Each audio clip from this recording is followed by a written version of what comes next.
안녕하세요. 뮤지컬 씹어먹기의 줄리오입니다.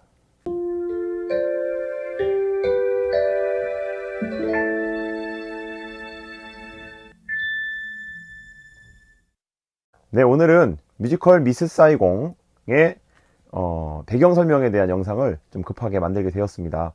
예, 제가 지금 한세대학교 공연예술학과에 출강을 하고 있는데요. 그래서 최근 학생들이 미스 사이공을 공부를 하고 있다는 얘기를 들었어요. 그래서 조금은 학생들에게 도움이 됐으면 하는 마음으로 이런 동영상을 제작하게 되었습니다. 자, 미스 사이공, 이른바 4대 뮤지컬 중에 하나로 들어가는 그런 뮤지컬입니다. 월남전을 배경으로 하고 있고요. 네, 1989년에 초연한 뮤지컬로서 굉장히 오래됐어요. 아마 지금 IPTV 같은 곳에는 25주년 공연 기념 영상이 올라와 있을 겁니다. 네, 25주년 공연 영상에서는 우리나라 뮤지컬 배우인 홍광호 씨가 또 튜이 역할로 나와서 굉장히 주목을 받기도 했죠. 이 뮤지컬 미스 사이공의 원작은 오페라입니다. 푸치니의 오페라 나비 부인을 원작으로 하고 있어요. 자, 뮤지컬 중에서 오페라를 원작으로 하는 작품들이 몇 개 있죠. 대표적으로 베르디의 오페라 아이다를 원작으로 하는 뮤지컬 아이다가 있고요. 푸치니의 오페라 라보엠을 원작으로 하는 렌트라고 하는 작품도 있고요. 그리고 우리나라에는 알려지지 않았지만 푸치니의 오페라 토스카를 원작으로 하는 이탈리아 뮤지컬 토스카가 있고요.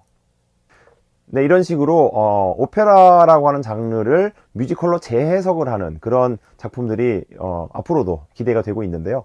그 중에서 오늘 설명할 이 미스 사이공은 1904년에 자코모 푸치니가 발표한 오페라 나비 부인을 원작으로 하고 있습니다. 자, 그럼 이 나비 부인이라고 하는 오페라의 원작은 또 있겠죠. 이 오페라 나비 부인의 원작은 1900년에 데이비드 멜라스코라고 하는 사람이 쓴 희곡을 원작으로 하고 있습니다. 희곡 제목은 마담 버터플라이, A Tragedy of Japan 이라고 하는 제목의 단막 극이었습니다. 자, 그렇게 데이비드 멜라스코가 쓴 희곡도 물론 원작이 있습니다. 1898년에 존 루터 롱이라고 하는 사람이 쓴 소설 마담 버터플라이가 그 원작입니다. 자, 이 존 루터 롱이 쓴 소설 마담 버터플라이도 원작이 또 있어요. 네, 원작이 계속 올라가요. 이 존 루터 롱이 쓴 소설 마담 버터플라이의 원작은 1887년에 프랑스 사람 피에르 로띠라고 하는 사람이 쓴 약간 자전적인 소설 마담 크리상팀이라고 하는, 우리말로 하면은 크리상팀은 국화입니다. 국화. 마담 크리상팀이라고 하는 것이 그 존 루터 롱의 마담 버터플라이의 원형이 되는 그런 소설이에요. 1800년대 말, 바로 제국주의 시대가 막 전 세계를 휩쓸고 있던 그런 시대죠. 그래서 그 당시에 프랑스라던가 미국이라던가 하는 그런 나라들이 굉장히 아시아권에 진출을 해서 많은 식민지들을 만들곤 했죠. 대표적으로 미국이 1853년 6월 3일인가요? 흑선 내항이라 그래서 이른바 일본의 메이지 유신, 개화를 촉발시킨 그런 강제 개항을 시켰던 사건도 있었죠. 그래서 그런 사건들을 필두로 해서 미국과 유럽 전역에 아시아권의 새로운 문물들이, 새로운 풍경들이, 새로운 문화들이 유럽과 미국으로 건너가기 시작했습니다.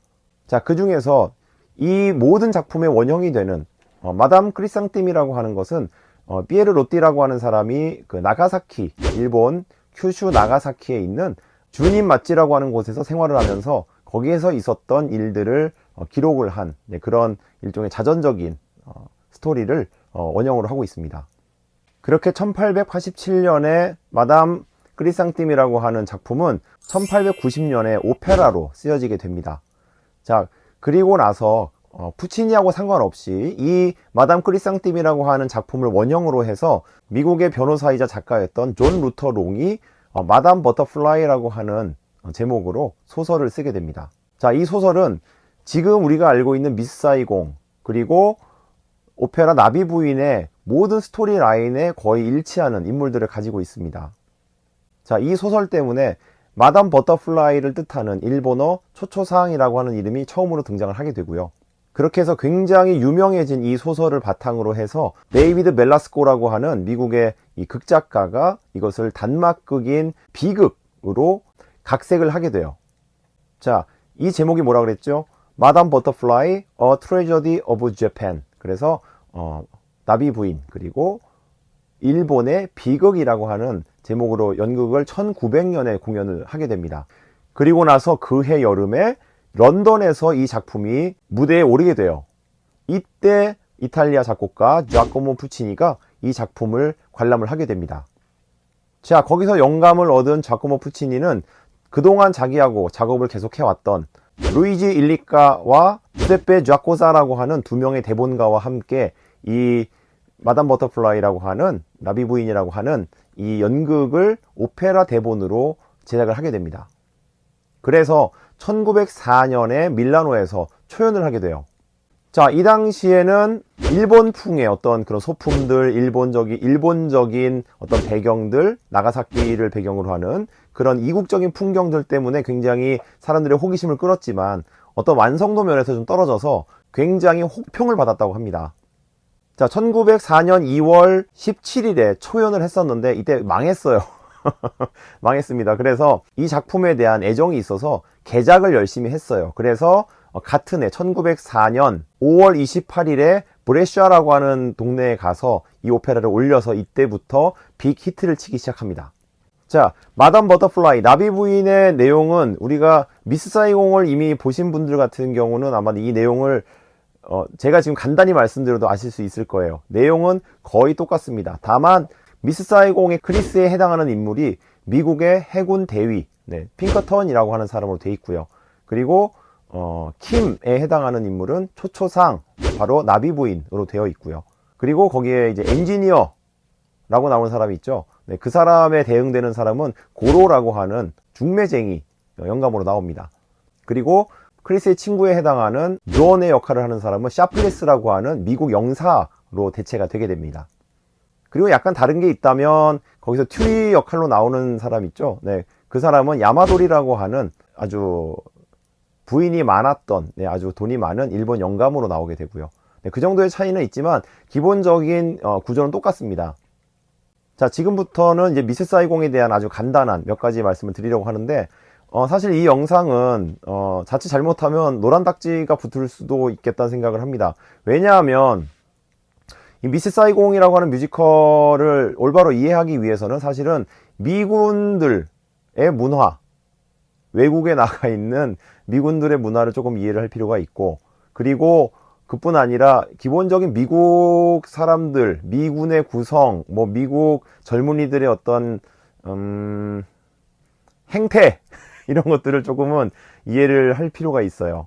자, 그래서 그것에 관련돼서는 제 개인적인 군생활 때의 추억들과 함께 조금 썰을 풀어보려고 합니다. 자, 지금부터 미스 사이공의 전반적인 분위기를 이해하기 위한 그런 해설을 시작하도록 하겠습니다. 자, 지금부터 조금 위험할 수도 있는 그런 미스 사이공 해설과 분석을 시작하도록 하겠습니다. 학생한테 전해 들은 얘기로는 미국에서 온 그 어떤 연출가 혹은 모르겠어요, 음악 감독인지 연출가인지 모르겠는데 그분이 이런 말씀을 하셨다고 합니다. 미스 사이공의 아름다운 음악에 속지 말아라 라고 하는 얘기를 하셨다고 해요. 그 부분에 대한 얘기를 좀 하고 싶은데, 이 미스 사이공이 굉장히 낭만적인 어떤 러브스토리라고 생각하시고 보시는 분들께는 대단히 죄송하지만 오늘은 그런 어떤 로맨틱한 환상들이 산산이 부서지는 그런 해설입니다. 그래서 마음에 준비를 하고 보시고요. 만약에 미스 사이공의 그 아름다운 낭만적인 스토리, 본인의 환상을 깨고 싶지 않으시다 하시는 분들은 지금 여기서 시청을 종료해 주시기 바랍니다.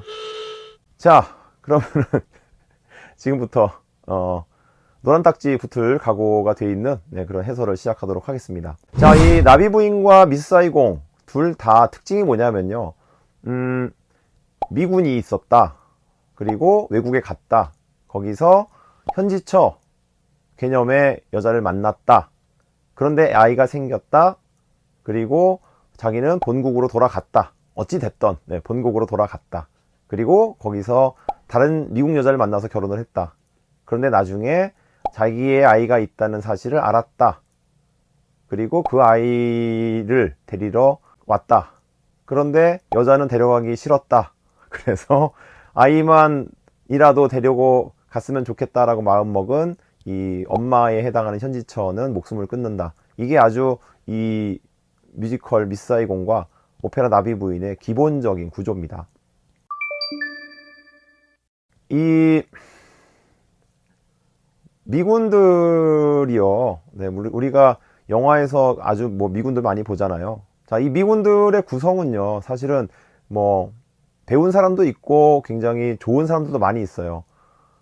그러나 대부분은 사실은 이 미국은 이제 우리나라처럼 징병제가 아니라 모병제를 택하고 있는 나라이기 때문에 멀쩡한 직장이 있고 소득 수준이 괜찮은 사람들은 어지간해서 군대에 오지 않습니다. 자, 이게 무슨 얘기냐? 제가 군 생활을 미군들하고 같이 했어요. 그래도 좀 배운 사람들이 있을 것이라고 예상하는, 저는 이제 미국 공군들하고 같이 근무를 했는데, 제가 1999년부터 2002년까지 오산에 있는 미군 공군기지에 같이 있는 부대에서 근무를 했었어요. 그래서 같은 사무실에 미군 친구들도 많이 있었고, 휴가 때나 외박 때마다 같이 나가서 놀았는데, 자, 지금부터 말씀드릴 것은 조금 충격적일 수도 있지만, 저는 이 미스 사이공이라고 하는 작품을 올바로 이해하기 위해서는 미군들의 어떤 일상에 대해서 조금은 이해를 하실 필요가 있다고 생각을 합니다.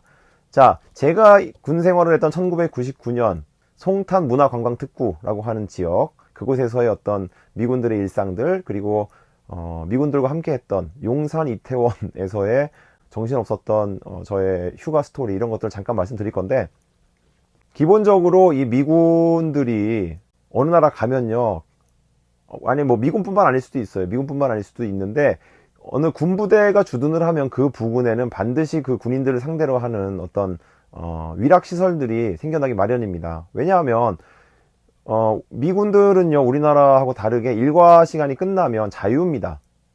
네, 일과 시간이 끝나고 6시 정도에 끝나면 특별하게 훈련이나 어떤 자기 맡은 임무가 없는 다음에야 그냥 뭐 내무반이라고 하죠. 자기 막사에 가서 쉬던가 아니면 뭐 밖에 나가서 놀아요. 자, 이 놀기 때문에 그 주변에서는 굉장히 많은 어떤 소비들이 일어납니다. 자, 미군들하고 이제 휴가 때나 외박 때 이 송탄 문화관광특구라던가 혹은 뭐 이태원 혹은 용산 미군기지 근처에 가서 놀았던 기억들이 있어요. 벌써 꽤 오래전 얘기인데, 결론부터 말씀드리면은 충격입니다. 충격. 뭐가 충격이냐? 일단은 제가 오산기지에 있었을 때 그 앞에는, 자, 오산 공군기지 정문 앞에 이렇게 골목이 쫙 큰 길이 하나 있고요. 그 좌우로 그 당시에만 한 100m도 안 되는 그 거리 안에 미군을 상대로 하는 클럽들이 한 70여 개가 있었어요. 오산기지는 컬퓨, 통금이라고 하죠. 그 시간이 새벽 2시였어요. 새벽 2시 이후에는 아침이 될 때까지 어떤 군인도 거리에 나와 있으면 안 됩니다. 자, 그런 제한이 있었기 때문에 이 친구들하고 이제 술을 먹기 시작했어요. 제가 휴가 첫날 이 친구들하고 만나서 밖에서 이제 만나서 놀기 시작했는데, 처음에 그 바로 정문 나오자마자 왼쪽에 있는 클럽으로 갔는데, 거기가 치킨 클럽이라는 곳이었는데, 거기는 미군 전용 클럽이에요. 한국군은 못 들어갑니다, 원래. 근데 미군 친구들이 저 친구라고 한번 구경시켜 주겠다고 데리고 들어갔어요.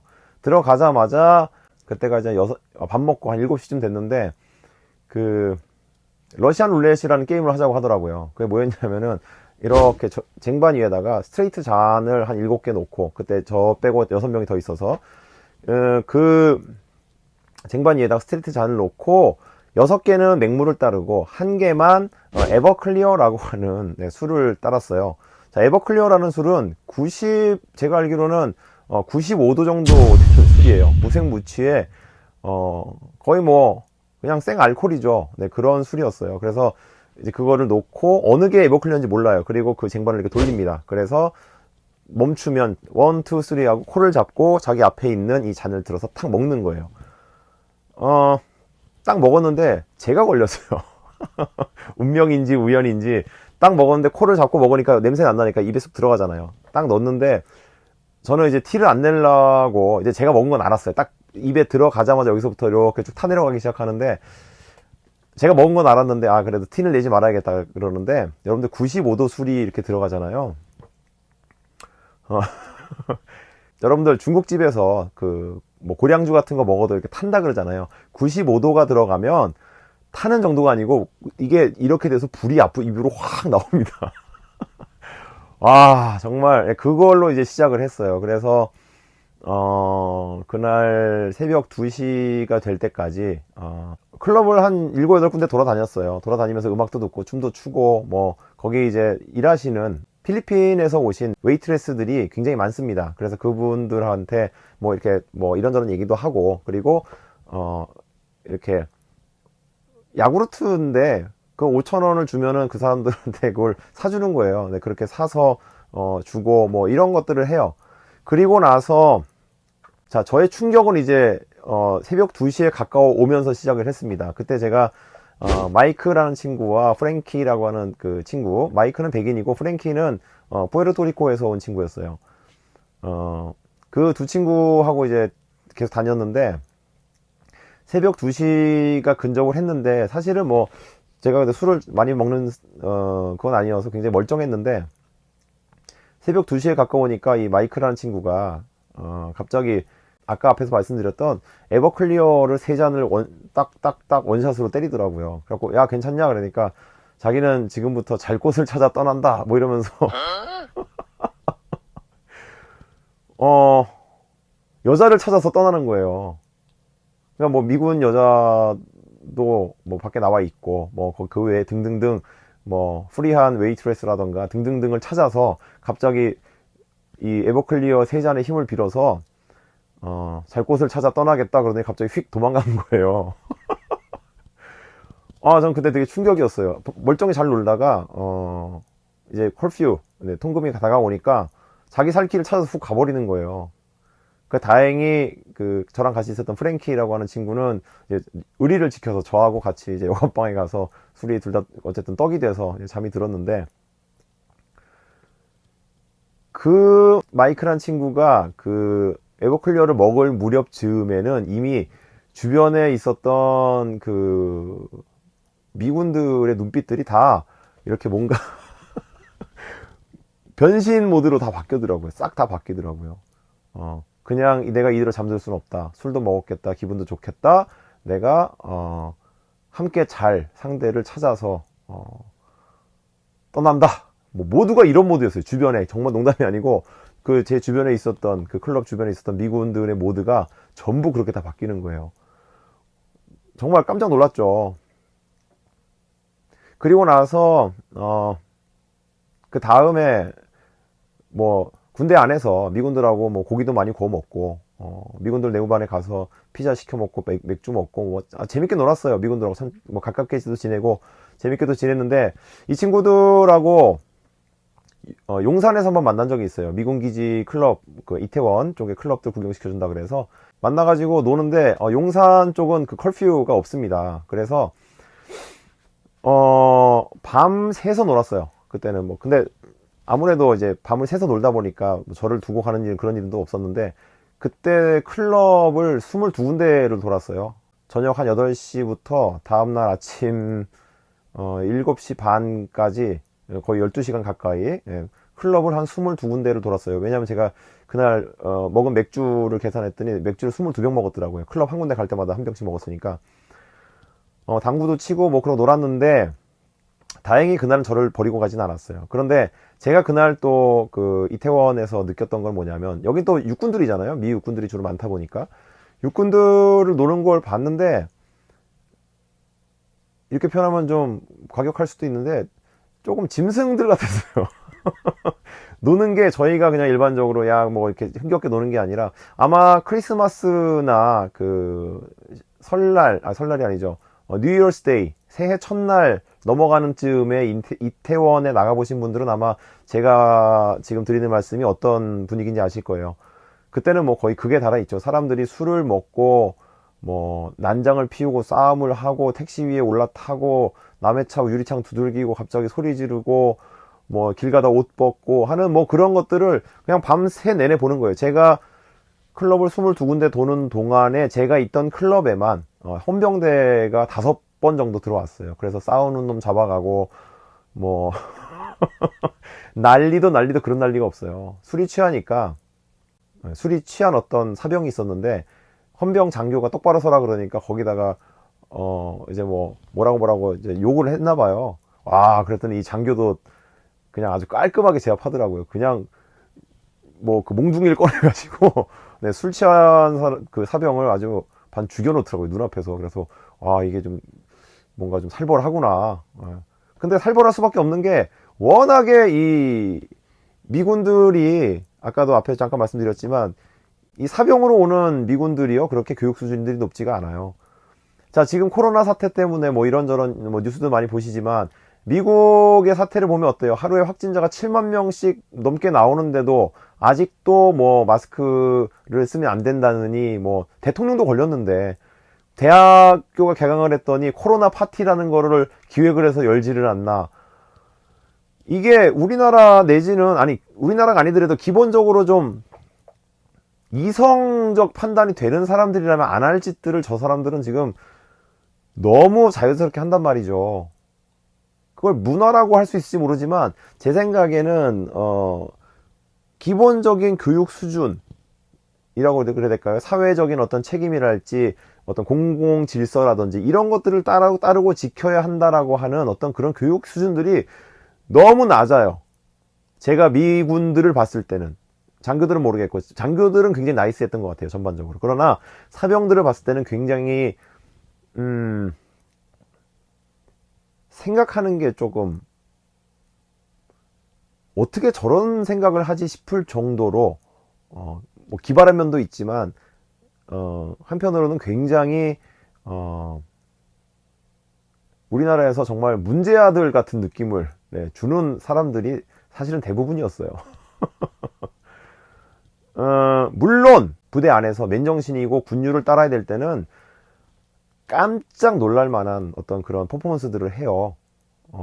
제가 2000년에 독수리 훈련이라고 하는 훈련이라고 하는 게 있는데, 그 당시에 제가 거의 저희 부대 안에, 오산기지 전체 안에 거의 유일한 성악과 출신이었어요. 그래서 독수리 훈련 발대식 때 애국가를 불러달라라고 하는, 제 임무와는 아무 상관없는, 저는 이제 정보병과였는데 아무 상관없는 업무에 일단 불려갔어요. 불려가서 애국가를 부르는데 미군 부대 발대식 쪽에 간 거예요. 큰 강당에 제가 볼 때 한 몇백 명이 모여 있었는데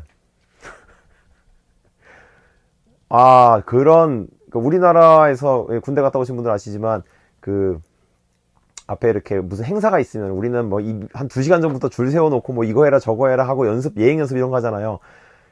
그런 걸 예상을 하고 딱 들어갔는데 단상에서는 어떤 나이가 많은 군인이 이렇게 시가를 물고 이쪽에 그 M4 소총을 들고 공포탄인 것 같아요. 바바바바방 하늘에다가 쏘고 사람들 막 우와 소리 지르고, 뭐 앞줄에 앉은 애들은 다리 올리고 앉아있고, 보니까 계급이 한 상병쯤 돼요. 예. 그런 애들이 뭐 있고 막 그냥 아수라장이에요. 테러리스트들 무슨 모임 같은 그런 뭐 아수라장이에요. 예행 연습이고 이런 것도 없고, 나 그거 거기서도 되게 놀랐어요. 놀랐는데 더 놀란 건 뭐냐면, 그 아까 시가 물고 빠바방 하던 사람이 시계를 이렇게 딱 보더니 시간이 됐어요. 이제 발대식 시간이 딱 되니까 갑자기 총을 옆에다 딱 내려놓고 딱 차를 서라고 쓰니까 앞에 있던 부관쯤 되는 사람이 그 막 난장 부리던 사람들을 향해서 어텐션 딱 하는 거예요. 그랬더니 진짜 0.1초 만에 방금 전까지 무슨 일이 있었냐는 듯이 그 사람들이 전부 차렷 자세로 쫙 서 있는 거예요. 와, 정말 깜짝 놀랐습니다. 깜짝. 그러니까 이게 군율을 따를 때는 정말 멋져요, 미군들이. 그런데 여기를 벗어나면 정말 개판도 그런 개판이 없습니다. 자, 이제 요거는 이제 제가 미군들의 어떤 그 일상에 대한 얘기를 하기 위해서 드릴 말씀이고, 크리스가 뭐라 그래요? 나는 창녀들도 많이 만나봤고 마약도 많이 했다. 근데 이제 좀 지겹다 그래요. 크리스라고 하는 사람이 순정남도 아니고, 순정남이 아니라니까. 지금부터 진짜 19금이 될 수 있습니다. 혼자 타임. 크리스와 킴이 사랑일까요? 방금 만나서 같이 자면 사랑에 빠져야 돼? 그러면 난리 나요, 전 세계는. 그런데 사실은 킴도 나를 울고 웃게 한 게 아니라 내 몸을